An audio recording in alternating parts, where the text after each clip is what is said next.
আমাদের ভাটগ্রাম ইউনিয়নের একটি ওয়ার্ডের গ্রাম রায়পুর কুস্তা, আপনারা অনেকে চেনেন। প্রায় অর্ধশতাধিক বিভিন্ন রাজনৈতিক দলের নেতৃবৃন্দ জামায়াত ইসলামে জয়েন করেছেন। যে নিউজটা ইতিমধ্যে বাংলাদেশের 1 ডজনের বেশি জাতীয় পত্রিকা নিউজ করেছে।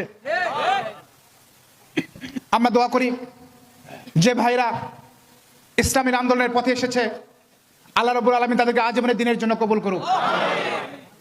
এই কাহারনন্দী গ্রামের প্রতিদিন যেখানে কাজে যাই, এরকম একজন দুইজন নাই, অন্তত ডজন ডজন শত শত ভাইদেরকে দেখি পাই, যারা বলে ভাই জীবনের 10 বছর 20 বছর 30 বছর অমুক দল করেছি, তমুক দল করেছি, জীবনে অনেক সময় বিভিন্ন জায়গায় দিয়েছি, কিন্তু আমরা আর কোথাও থাকতে চাই না, আর কোথাও কাজ করতে চাই না। আমরা আমাদের জীবনের শেষ সময়টুকু জামায়াত ইসলামের সাথে থাকতে চাই।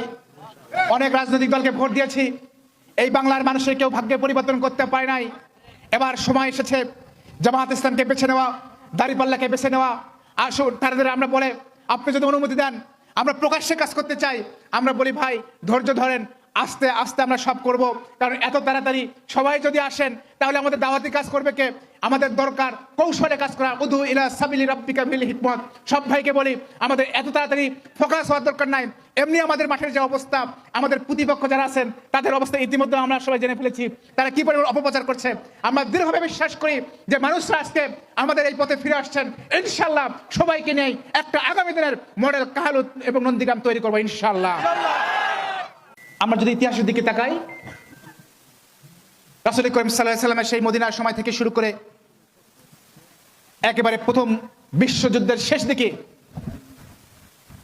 প্রথম বিশ্বযুদ্ধের শেষে ওসমানী খিলাফতের পতন 1923-24 সাল পর্যন্ত যদি তাকাই, দেখবেন এই মুসলমানরা ছিল বিশ্ব রাজনীতির অন্যতম নীতি নির্ধারক।